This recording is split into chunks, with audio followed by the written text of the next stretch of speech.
আশিকি, আমার ভালোবাসা। চাপে পড়ে বিয়েটা করতে হয়েছে আমায়। কিন্তু যার সাথে আমার বিয়ে হয়েছে তাকে আমি দেখিনি। অবশ্য দেখতে সেও অবশ্য আমাকে দেখেনি। তারপরেও হয়ে গেল বিয়ে আমাদের। কথাটা ভাবতেই দীর্ঘশ্বাস ছাড়লাম আমি। তবে এই দীর্ঘশ্বাসটা দুঃখের নয়, সুখের। কেন জানি না, আমার এই দীর্ঘশ্বাস সুখ সুখ লাগে। মনে নেই কোনো হতাশা বিয়েটা নিয়ে। এমনটাও নয় যে আমি আমার স্বামীকে ভালোবাসি, তাকে পাওয়ার জন্য আমার মনে এই সুখ। এমন কিছু ভাবাটাই ভুল। কারণ তাকে আমি ভালোবাসি না। আর কখনো ভালোবাসতে পারবো? ভালোবাসার অর্থ আমি কি জানি না কখনো? ভালোবাসে কি তা নিয়ে চিন্তা করলে আমার নিজের মাথা ফাঁকা ফাঁকা লাগে, খালি হয়ে যায়। তাই খালি মাথা নিয়ে আমি যাব কাউকে ভালোবাসতে?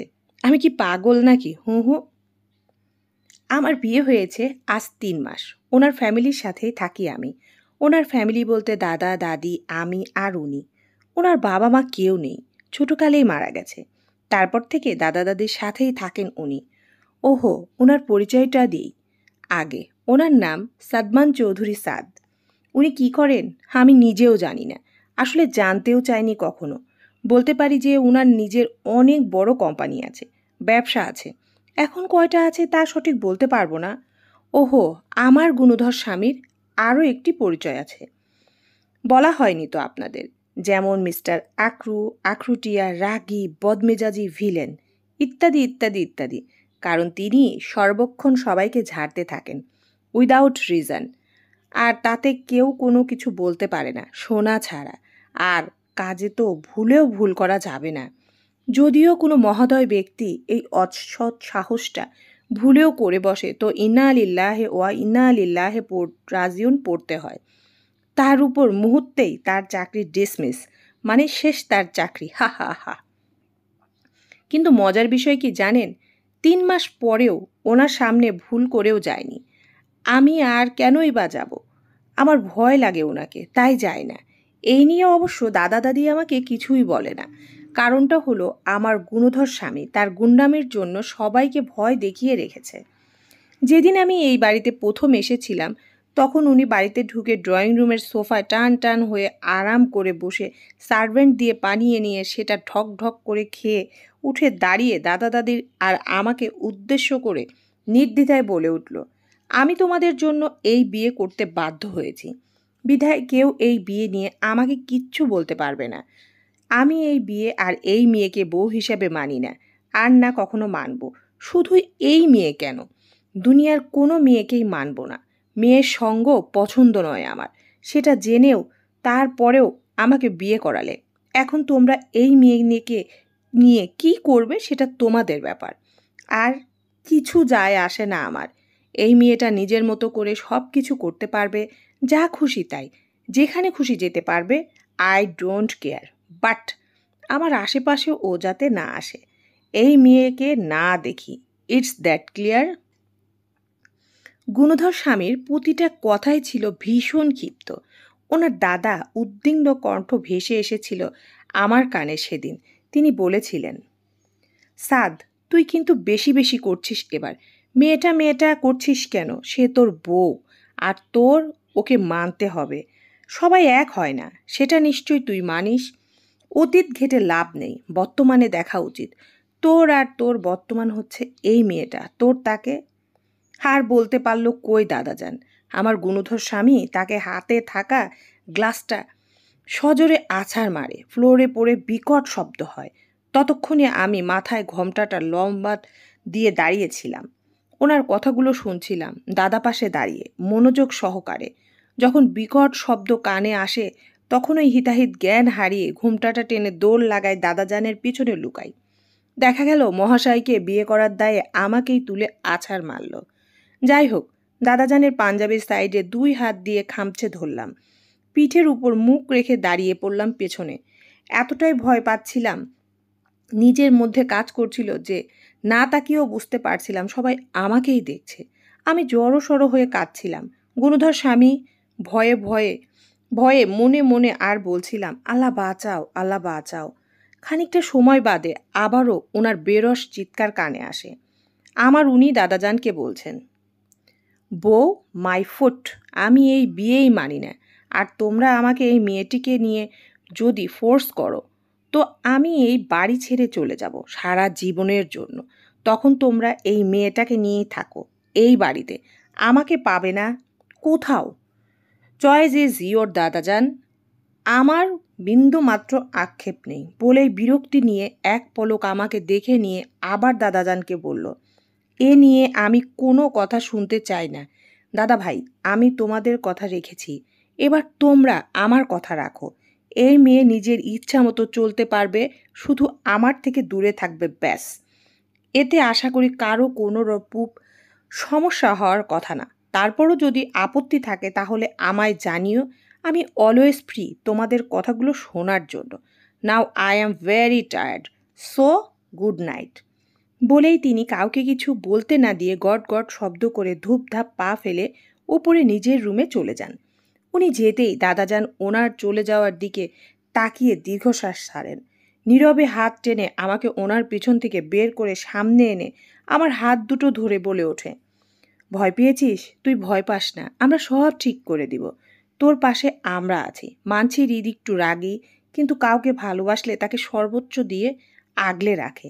তুই দেখিস দ্রুত সব ঠিক হয়ে যাবে, তোকেও মেনে নেবে। তারপর দাদাজান কাজের লোক দিয়ে আমাকে সহ আমার জিনিসপত্র উপরে একটা রুমে পাঠায়। বাকিরাও যে যার রুমে চলে যায়। খানিক বাদেই আমাকে রুম দিয়ে কাজের লোকগুলো বিদায় হতেই সাথে সাথে ঘোমটা ফেলে লাইট অফ করে কান্না করতে লাগলাম। উনি আমাকে বউ হিসেবে মানে না, এ নিয়ে কান্না করছি না, বরং কান্না করছি উনি আমাকে সবার সামনে এতটা অপমান করলেন তার জন্য। আমার দোষটা কি ছিল? আমি ইচ্ছা করে বিয়েটা করিনি, পরিস্থিতির শিকার হয়ে বিয়েটা করতে বাধ্য হয়েছি। তাই বলে আমাকে যা নয় তাই শুনিয়ে গেল লোকটা। কান্নার বেগ বাড়ল আমার। একটা সময় কান্না করতে করতে ঘুমিয়ে গেলাম খাটের এক কোণায়। ও আগে পরিচয়টা বলি, আমার পরিবারে সবাই আছে, বাবা মা, আমার 2 বোন। আমি সবার ছোট। বড় আপুর বিয়ে হয়েছে 5 বছর আগে, 3 বছরের একটা ছেলে বেবি আছে। ভাইয়া সবার বড়, নিজের পড়াশোনা কমপ্লিট করে নিজের ছোটোখাটো একটা ব্যবসা দাঁড় করানোর চেষ্টা করছে। আমি ইন্টার পাস, এই বছর অনার্স ফার্স্ট ইয়ারে উঠব। পরীক্ষার পরপরই আমার বিয়ের পিঁড়িতে বসতে হয়েছে। যাই হোক, বাকিটা না হয় পরে বলা যাবে। সকালে ঘুম থেকে উঠে চোখ পিট পিট করে তাকাই। ঘুমের রেশ কাটাতে না পেরে কোথায় আছে সেটা বোঝার চেষ্টা করতেই 1 মিনিট পর গড় গড় করে সব কিছু মনে পড়ল। আমার মনে পড়তেই চট করে চারপাশটা নিজের চোখ বুলিয়ে নিলাম ভালো করে। রাতে চিন্তায় অন্য মনস্ক ছিলাম। অপমান বোধ আর কান্নার জন্য নিজের রুমটাও খেয়াল করা হয়ে ওঠেনি, কিন্তু এখন করছি। রুমটা পর্যবেক্ষণ করতেই অটোমেটিকলি আমার চোখ বড় বড় হয়ে যায়, এই ভেবে যে এই আমি কোথায় আছি নাকি অন্য কিছু। আল্লাহ, এত সুন্দর কোনো রুম হতে পারে? এত বিলাসবহুল জীবনের সাথে পূর্ব পরিচিত নই আমি। এই রুমের ভিতরে থাকা প্রতিটি আসবাবপত্র বিলাসবহুল। রুমে ভরপুর আছে দামি দামি ফার্নিচার। রুমের এক পাশে তার বরাবর সামনে দেয়ালে ড্রেসিং টেবিল, তার পাশে কাবার্ড, আর দেয়ালে ঝুলে আছে নানান টাইপের পেন্টিং। এ রুমের সৌন্দর্য বেয়ে বেয়ে পড়ছে। রুমটিকে খুঁটিয়ে খুঁটিয়ে দেখার পরে উঠে বসলাম। কালকের শাড়িটি এখনও পরে আছে, তাই ব্যাগ থেকে সাদা কালারের চুড়িদার ও জামা বের করে গোসল করে নিলাম। রুমে এসে বসলাম। আর একটু সময় যেতে আমার রুমে বাহির থেকে দাদা দাদি নক করে বললেন, সিজা, আসবো ভিতরে? আমি তাকাতেই ওনারা ভিতরে চলে আসলো। আমি হাসি মুখে আম্মুর শেখানো কথা অনুযায়ী উঠে গিয়ে দাদা দাদিকে সালাম করলাম। আর আমাকে উঠিয়ে তারা সোফায় বসিয়ে দুজনের দুদিকে বসে পড়লেন। আমি জায়গা পেলাম তাদের মধ্যস্থানে। অমায়িক হাসি মুখে দাদা আমাকে কতগুলো গহনার বক্স ধরিয়ে দিয়ে বলে উঠল, এগুলো আমার সাদের বউয়ের জন্য রেখে দিয়ে গিয়েছিল সাদের মা। সাদের মায়ের গহনা এগুলো। সাদের মা রেখেছিল তার ছেলের বউয়ের জন্য, কিন্তু এখন সাদের মা নেই, তাই এখন আমি দিচ্ছি তোকে। আমাদের সাদের বউ তুই, এই সূত্রে এখন এগুলো তোর। আমি কিছু বলবো তার আগে দাদি আবারও বলে ওঠে, না করা যাবে না, না শুনতে চাই না, এগুলো তোর প্রাপ্য, তাই তোকে রাখতে হবে। আমি চুপচাপ বসে রইলাম। কি করব বুঝতে পারছি না আপাতত। আমাকে চুপ থাকতে দেখে দাদাজান হালকা হেসে আমার মাথায় আদুরি একটা হাত বুলিয়ে দেয়। ওনার হাতে থাকা আরও একটি ছোট্ট বক্স এগিয়ে দেয় আমাকে। আমিও গোল গোল চোখে তাকাই দাদাজানের মুখ পানে। আমার এমন দৃষ্টি বুঝে নিজেই হাত বাড়িয়ে ছোট্ট বক্সটি ওপেন করে আমার সামনে ধরে। বক্সের ভিতর থেকে খুব সুন্দর একটা সাদা পাথরের আংটি পরিয়ে দিল আমাকে। বলল, আংটিটা বংশগতভাবে তাকে পরানো হয়েছে, খানদানি আংটি এটা, কখনো হাত থেকে খোলা যাবে না, সবসময় এটা পরে থাকতে হবে। দাদাজানের কথা অনুযায়ী আমি মাথা নাড়ালাম, যার অর্থ হ্যাঁ, খুলব না। পাশ থেকে এবার দাদি আমার মাথায় হাত রাখলেন। আদুরে হাতটা মাথায় বুলিয়ে আদুরে কণ্ঠে বলে ওঠে, শোন সিজা, সাদ যেমন অধিকার নিয়ে এই বাড়িতে আছে, তোর ঠিক সমান অধিকার আছে এই বাড়িতে থাকার। বিয়ের পর মেয়েদের ঠিকানাই হয় স্বামীর ঘর। তোর ঠিকানা ও সাদের ঘর। এই বাড়ি তোর। তুই তোর ভালোবাসা দিয়ে সবাইকে আগলে রাখবি। এই ঘর, এই সংসারটাও তোর। নিজের স্বামীর মনকে জয় করতে হবে। সাদ কাল রাতে যা বলেছিল তার জন্য আমরা অনুতপ্ত। সাদ উগ্র মেজাজের, সহজে সবকিছু মেনে নিতে পারে না। তাই তোর ওকে বোঝাতে হবে বিয়েটা মানে কি। তারপরও আমরা সাদের সাথে কথা বলবো তোকে নিয়ে। একটু সময় লাগবে, কিন্তু দেখবি সব ঠিক হয়ে গেছে। আমাদের উপর একটু ভরসা রাখ। এতটুকু বলেই দাদি থামেন। আমি নড়ে চড়ে বসি, কিছু বলতে চাই, দাদা দাদিকে নিজস্ব মতামত দিতে চাই তাদের। দাদি আবারও কিছু বলার আগে আমি দাদিকে থামিয়ে দিয়ে তাদের দুজনের হাত দুটি নিজের হাতের মুঠোয় নিয়ে আস্তে করে বলে উঠি আমি, বিয়েটা কিভাবে হয়েছে বা কেন হয়েছে তা আমরা সবাই জানি। আমার তাতে কোনো কথা নেই, কিন্তু ছোট্ট একটা আপত্তি আছে। সেটা হলো আমাদের বিয়েটা হুট করে হওয়ায় উনি যেমন বিয়েটা মেনে নিতে পারছেন না, তেমন আমিও আমাদের এই সম্পর্কটাকে আপাতত বুঝে উঠতে পারছি না। তাই আমরা আমাদের সম্পর্কটা বোঝার জন্য আমাদের একটু সময় দাও প্লিজ। আমাদের দুজনেরই সময় দরকার। আমার কথা শুনে দাদা দাদির চেহারায় অপরাধ বোধ কমে আসে। আমাকে জড়িয়ে ধরে কপালে চুমু খায় দাদি। খুশিতে উৎফুল্ল হয়ে তার সঙ্গে সঙ্গে বলে উঠল, আচ্ছা তাই হবে, তোর কথাই রইল। হুম। আচ্ছা, আমরা তোকে তুই করে বললে তোর কি কোনো আপত্তি আছে তাতে মায়া? দেখ, আমাদের কাছে সাদ যেমন, তুইও ঠিক তেমনটাই। তুই শব্দটাতে আপন আপন লাগে, তুমি শব্দটাতে গভীরতা আসে না, কেমন পর পর লাগে। তাই তুই করি বলি তোকে কেমন? আমি ধীরে মাথা নাড়িয়ে আবারও সম্মতি জানিয়ে বললাম, যা খুশি ডাকতে পারো দাদি, আমার কোনো আপত্তি নেই। পাশ থেকে দাদাজান খানিকটা অভিযোগের সুরে বলে উঠল, আমাকে কি কারুর চোখে পড়ে না, নাকি দেখতে চাও না কেউ, কোনটা?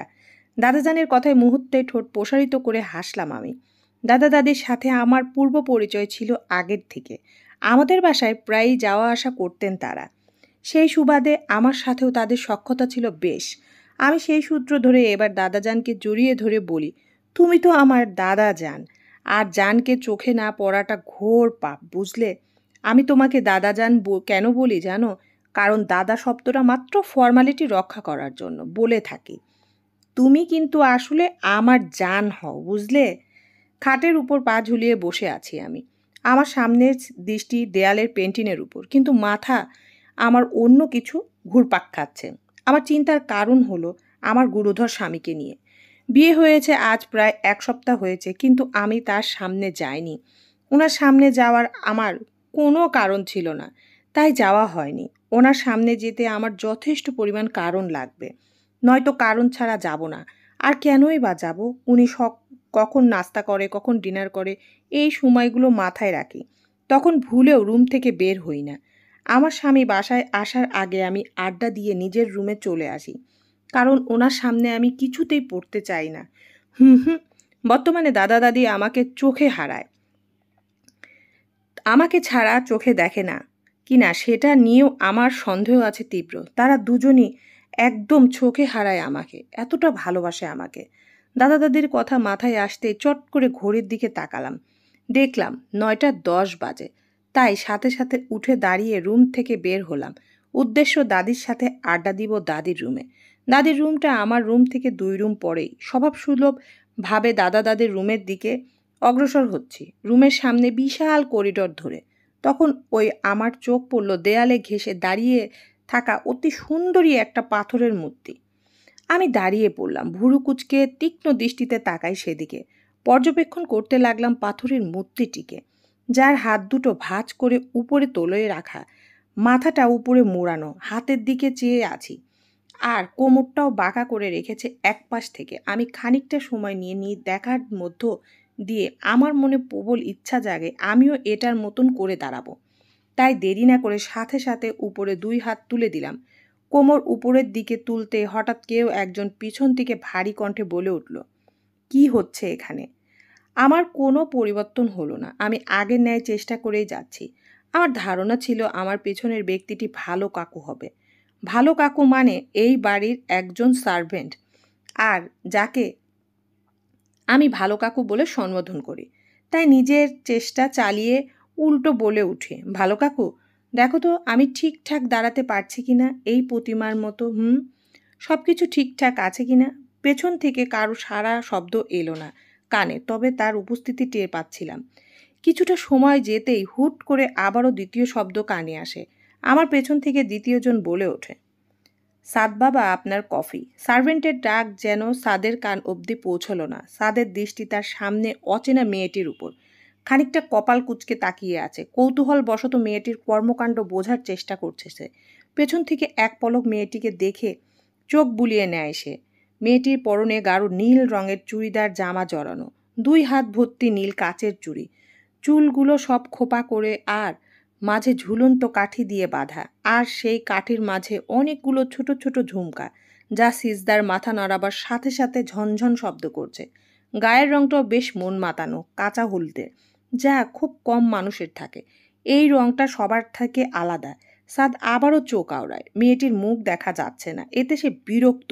কিন্তু মেয়েটিকে খানবাড়িতে অচেনা মেয়ের আগমনটা কৌতূহল সৃষ্টি করলো সাদের মনে। সাদকে দাঁড়িয়ে থাকতে দেখে আবারও পিছন থেকে বৃদ্ধ সার্ভেন্টটি মৃদু গলায় সাদকে উদ্দেশ্য করে বলল, সাদ বাবা, আপনার কফিটা। পরপর ডাকে বিরক্তি নিয়ে তাকাতেই সেদিকে সাদকে বিরক্তিতে তাকাতে দেখে থমথমে খেয়ে যায় বৃদ্ধ সার্ভেন্টটি। চুপচাপ দাঁড়িয়ে থাকে জায়গায়। সাদ বিরক্তি নিয়ে লোকটিকে এক পলক দেখে নিয়ে আবারও চোখ ঘোরায়, সামনে তাকায়। সাদ নামটি শুনতেই চমকে উঠলাম আমি। আমার গুণধর স্বামী এই মুহূর্তে ঠিক আমার পেছনে দাঁড়িয়ে আছে, আর আমি তার সামনে। বিষয়টি আমার জন্য খুবই ভয়ানক থেকে ভয়ানক টাইপের কিছু। মোট কথা হলো, উনি এই সময় বাড়িতে কি করছেন? এই সময় তো বাড়িতে আসার কথা না।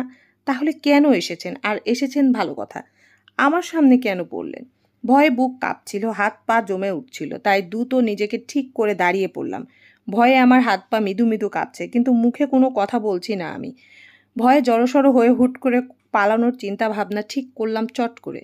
তাই দ্বিতীয় কোনো চিন্তা ভাবনা না করে দৌড় লাগানোর জন্য এক পা বাড়াতেই পিছন থেকে গলা ঝেড়ে বলে উঠলেন, stop here, don't go, who are you?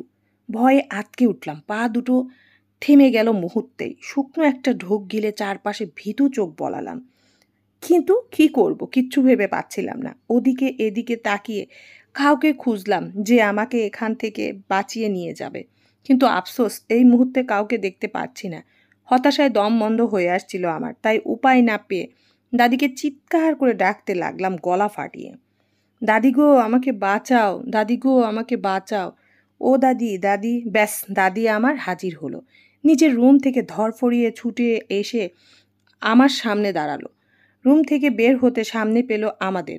দাদিকে চোখের সামনে দেখে যেন জান ফিরে পেলাম আমি। তাই আমি আর পেছনে না ফিরে তাকিয়ে সামনের দিকে দৌড়ে দাদিকে জড়িয়ে ধরে বললাম, দাদি প্লিজ আমাকে এবারের মতো বাঁচিয়ে দাও, প্রমিস করছি আর কোনোদিন তোমার নাতির সামনে পড়ব না। প্লিজ দাদি।